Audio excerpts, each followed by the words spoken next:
First security Islami bank PLC business টোর্নামেন্টে আপনাদের সবাইকে স্বাগত জানাচ্ছি। পুরো খবর জুড়ে আমি শরীফুল হক আপনাদের সাথে থাকবো। এতক্ষণ শুনছিলেন শিরোনাম, নিয়ে যাচ্ছি পুরো খবরে। ভিগো ওয়্যার গার্ড প্রয়োজন মতো বাঁকানো যায়, অধিক চাপেও ভাঙে না। ভিগো। দর্শক, শুরুতেই 2024-2025 বাজেটের খবর।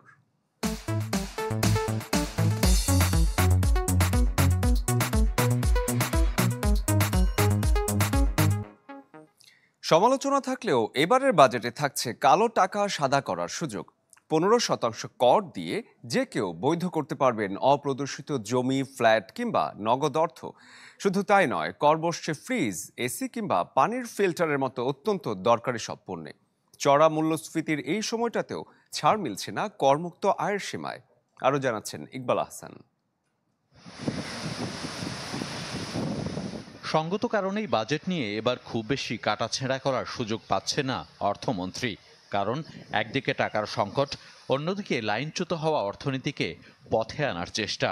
তবু জীবনের প্রথম বাজেট স্মরণীয় কিংবা আলোচনার কেন্দ্রে রাখতে আনছেন বেশ কিছু পরিবর্তন। বরাবরই তীব্র সমালোচনার জন্ম দেওয়া কালো টাকা সাদা করার সুযোগ এবার আরও বিস্তৃত করছেন নিজের প্রথম বাজেটেই। আগে এই সুযোগ কেবল জমি বা ফ্ল্যাটের ক্ষেত্রে থাকলেও নতুন বাজেটে 15% কর দিয়ে বৈধ করা যাবে নগদ অর্থও। ভয়ের ব্যাপারটাকে স্পষ্ট করতে হবে, কারণ কনস্টিটিউশনে লেখা আছে 2(20)(2) ধারায় রাষ্ট্র এমন অবস্থা নিশ্চিত করবে যেন কেউ অনুপার্জিত অর্থ ভোগ না করিতে পারে। এখন আমি সেইটা তারে রাখতে দিলাম এবং বললাম, সারা বছর ধরেই বললাম, তুমি যদি এটা দাও তাহলে তোমার ট্যাক্সও কম নেব। আরও একটা জুড়ে দিলাম, তোমার কোনো প্রশ্ন করবো না। তার মানে কি, আমি তো প্রশ্রয় দিলাম। তীব্র গরমে একরকম মৌলিক চাহিদার পর্যায়ে চলে যাওয়া এসি এবং রেফ্রিজারেটরের কাঁচামাল আমদানিতে থাকা শুল্ক 5% বাড়িয়ে 15% করার প্রস্তাব করতে যাচ্ছেন তিনি। ফলে 2026 সালের পর এইসব পণ্য কিনতে ব্যয় বাড়বে ভোক্তাদের। এমনকি আরেক দরকারি পণ্য পানির ফিল্টারেও কর বসিয়ে চিন্তা বাড়াচ্ছেন নিরাপদ পানি পান নিয়ে। একই সাথে 10% কর ধার্য করে এলইডি বাতির উৎপাদন ব্যয় বাড়ানোর ইঙ্গিত আসছে বাজেটে। তবে কিডনি রোগীদের ডায়ালাইসিসের ব্যয় কিছুটা কমিয়ে স্বস্তি দেওয়ার কথা ভাবছেন অর্থমন্ত্রী। এই খাতের অন্যতম প্রধান দুই উপকরণ ফিল্টার এবং সার্কিটে থাকা 10% আমদানি শুল্ক নামিয়ে আনতে যাচ্ছেন 1%। দেশে বর্তমানে মোটরসাইকেল শিল্পের বিকাশের ধারা অব্যাহত রাখতে যন্ত্রপাতি বা ইঞ্জিন আমদানির উপর থাকা শুল্ক প্রত্যাহার করতে যাচ্ছেন তিনি। তবে কিছুটা ব্যয় বাড়াচ্ছেন অর্থনৈতিক অঞ্চল ও হাইটেক পার্কের উন্নয়নে ব্যবহৃত পণ্য সামগ্রীতে, যা বাধাগ্রস্ত করতে পারে ব্যবসাবান্ধব পরিবেশ নিশ্চিতে। ব্যক্তি পর্যায়ে কর আদায় ও প্রয়োজনে অব্যাহতির মাধ্যমে বৈষম্য কমানোর কথা বলা হলেও এবার সেই পথে হাঁটছেন না অর্থমন্ত্রী। কারণ দীর্ঘ সময়ের চড়া মূল্যস্ফীতি সত্ত্বেও করমুক্ত আয়ের সীমা রেখেছেন আগের 3.5 লাখ টাকায়।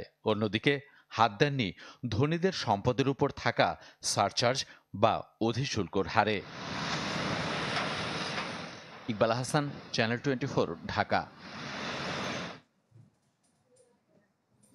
82 বছর বয়সে প্রথমবারের মতো বাজেট পেশ করে রেকর্ড গড়তে যাচ্ছেন অর্থমন্ত্রী আবুল হাসান মাহমুদ আলী। তবে দেশের অর্থনীতিতে টানাপোড়েনের এই সময়ে সমস্যার এক বিশাল বোঝা তার কাঁধে। এমন পরিস্থিতিতে তিনি কোন নতুনত্ব সামনে নিয়ে আসেন, সেটি এখন দেখার বিষয়। রাকিব হোসেনের রিপোর্ট। এটা তো উন্মুক্ত অর্থনীতির সময়। আবুল হাসান মাহমুদ আলী অর্থনীতির ছাত্র ও পরবর্তীতে 2 বছরের জন্য শিক্ষক। কিন্তু 1966 সাল থেকে পরের 5 দশকের পুরোটাই কেটেছে পেশাদার কূটনৈতিক ও এ সংক্রান্ত নীতি নির্ধারণের সঙ্গে। অর্থাৎ সেই হিসাবে দীর্ঘ সময় ধরে একরকম বাইরে অর্থনৈতিক কর্মকাণ্ড থেকে। শেষ 5 বছর অর্থ মন্ত্রণালয় সংক্রান্ত সংসদীয় কমিটির চেয়ারম্যান হিসেবে দায়িত্ব পালন করলেও রাখতে পারেননি উল্লেখযোগ্য কোনো ভূমিকা। কিন্তু তিনি এখন রেকর্ড করতে যাচ্ছেন 82 বছর বয়সে প্রথমবারের মতো বাজেট দিয়ে। এমন একটা সময়ে বাজেট দিচ্ছেন নতুন অর্থমন্ত্রী যখন মূল্যস্ফীতির ক্রমাগত চাপে অতিষ্ঠ সাধারণ মানুষ। গেল কয়েক বছর ধরে অর্থনীতির নানা সূচকের অস্বস্তি, অব্যবস্থাপনা আর সংকট সমস্যার এক বিশাল বোঝা চেপে আছে তার কাঁধে। রয়েছে বিনিয়োগ, কর্মসংস্থান বাড়িয়ে অর্থনীতিতে প্রাণচাঞ্চল্য ফেরানোর তাগিদও। ফলে এই সমীকরণ মেলাতে তিনি কোন নতুনত্ব সামনে নিয়ে আসেন সেটাই দেখার বিষয়। স্বাধীনতার পর ৫৩তম বাজেটকে স্মরণীয় করে রাখতে নিঃসন্দেহে অনন্য এক আকাঙ্ক্ষা ছিল তার। কিন্তু নড়বড়ে অর্থনীতির বহুমাত্রিক চাপ সামাল দিতে অত্যন্ত রক্ষণাত্মক এক বাজেট দিতে হচ্ছে তাকে। ফলে এই বাজেটের মাধ্যমে তিনি কতটা সাধারণ মানুষের কাছাকাছি যেতে পারবেন সেটিই এখন বড় প্রশ্ন। সুখী, সমৃদ্ধ, উন্নত ও স্মার্ট বাংলাদেশ বিনির্মাণের অঙ্গীকার থাকছে নতুন অর্থমন্ত্রীর। তার আগে অর্থনীতিকে নতুন মাত্রা দিতে গুরুত্বপূর্ণ এই দলিল প্রণয়ন ও সংসদে পেশ করেন সব মিলিয়ে ১২ জন অর্থমন্ত্রী ও উপদেষ্টা, যেখানে মোট ১২ বার করে পেশ করে রেকর্ডের মালিক প্রয়াত ২ অর্থমন্ত্রী আবুল মাল আব্দুল মুহিত ও এম সাইফুর রহমান। রাকিব হোসেন, চ্যানেল 24, ঢাকা। দর্শক, যে অর্থনীতির কথা বলছিলাম বা যার উপর ভিত্তি করে বাজেট আসছে আগামীকাল, এবার সেদিকে একটু নজর দিতে চাই। অর্থ বছরের প্রথম 11 মাসে রপ্তানি থেকে এসেছে $৫,১৫৪ কোটি, যা লক্ষ্যমাত্রার চেয়ে $৪৭৭ কোটি কম। দেশে ব্যবসায়িক পরিবেশ সহজ করার মাধ্যমে রপ্তানি নির্ভর ব্যবসা আরও সহজ করে তোলার পরামর্শ রয়েছে বিশ্লেষকদের। এদিকে একই সময় কমেছে দেশের রেমিটেন্স প্রবাহ। মইনুল হাসানের রিপোর্ট। চড়া মূল্যস্ফীতি, ডলার সংকট বা রেমিটেন্স প্রবাহ নিয়ে গেল কয়েক বছর ধরেই মন্দাভাব দেশের অর্থনীতিতে। আর আসছে বাজেটের আগে আরেকবার ধাক্কা রপ্তানি খাতে।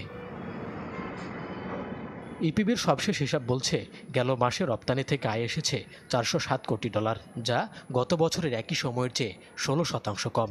আর চলতি অর্থ বছরের প্রথম 11 মাসে রপ্তানি থেকে এসেছে $৫,১৫৪ কোটি, যা লক্ষ্যমাত্রার চেয়ে $৪৭৭ কোটি কম। রপ্তানি হওয়া পণ্যের মধ্যে বরাবরের মতোই তালিকার প্রথমে তৈরি পোশাক। আর রপ্তানি কমেছে চামড়া ও চামড়াজাত পণ্য, হোম টেক্সটাইল ও পাট ও পাটজাত পণ্যের। রপ্তানি আদেশ কম, বায়ারদের সাথে আমরা এক্সপোর্ট অর্ডার নিতে পারছি না, কারণ নানা রকমের সমস্যা আছে।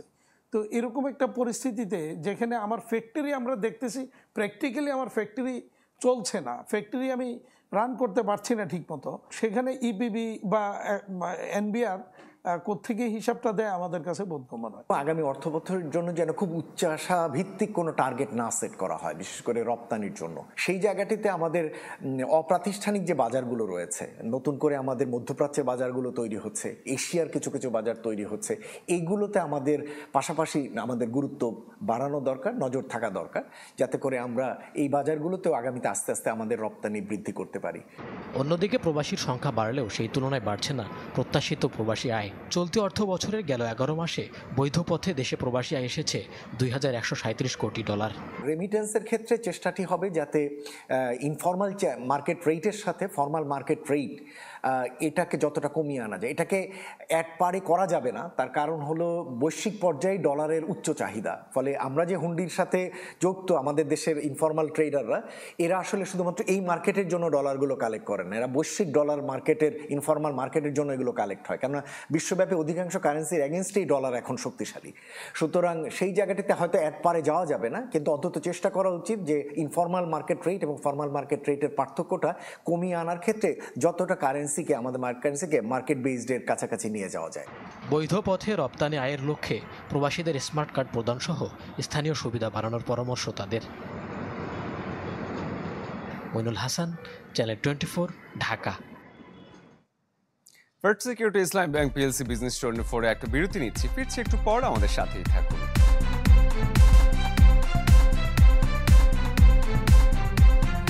বিরতির পর ফিরে এলাম, আপনারা দেখছেন first security Islami bank PLC business 24। আসছে বাজেট ঘাটতি সহনীয় পর্যায়ে রেখে মূল্যস্ফীতি নিয়ন্ত্রণের চেষ্টা থাকবে। সচিবালয়ে সাংবাদিকদের এই কথা বলেন অর্থ প্রতিমন্ত্রী ওয়াসিকা আয়শা খান। তিনি বলেন, ঘাটতি সহনীয় পর্যায়ে রেখে মূল্যস্ফীতি নিয়ন্ত্রণের পাশাপাশি সামষ্টিক অর্থনীতিকে স্থিতিশীল রাখা হবে, আর সেই সাথে মুদ্রানীতির সাথে সামঞ্জস্য রেখে রাজস্ব আদায়ের পরিকল্পনা থাকবে এবারের বাজেটে। বাজেট ঘাটতি সহনীয় পর্যায়ে রেখে মূল্যস্ফীতি নিয়ন্ত্রণ সহ সামষ্টিক অর্থনীতিকে স্থিতিশীলতা বজায় রাখার ব্যবস্থা করা হচ্ছে প্রস্তাবিত বাজেটে। ইশতেহারে যেসব বিষয়ে গুরুত্ব দেওয়া হয়েছে, যেসব বিষয়ে অগ্রাধিকার আছে, সেগুলোকে এই প্রস্তাবিত বাজেটে সেগুলোর উপরও গুরুত্ব দেওয়া হচ্ছে। First security Islami bank PLC business story পরে আরও একটা বিরতি নিয়ে ফিরছি, ততক্ষণ আমাদের সাথেই থাকুন।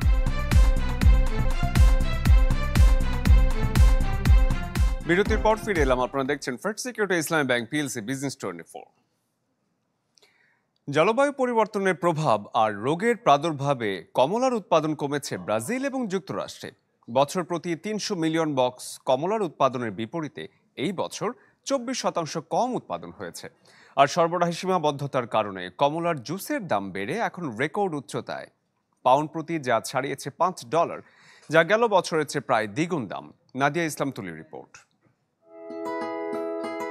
বৈরী আবহাওয়া ও রোগের প্রাদুর্ভাবে বিশ্বব্যাপী কমছে কমলার উৎপাদন, ফলে বাড়ছে কমলার জুসের দাম।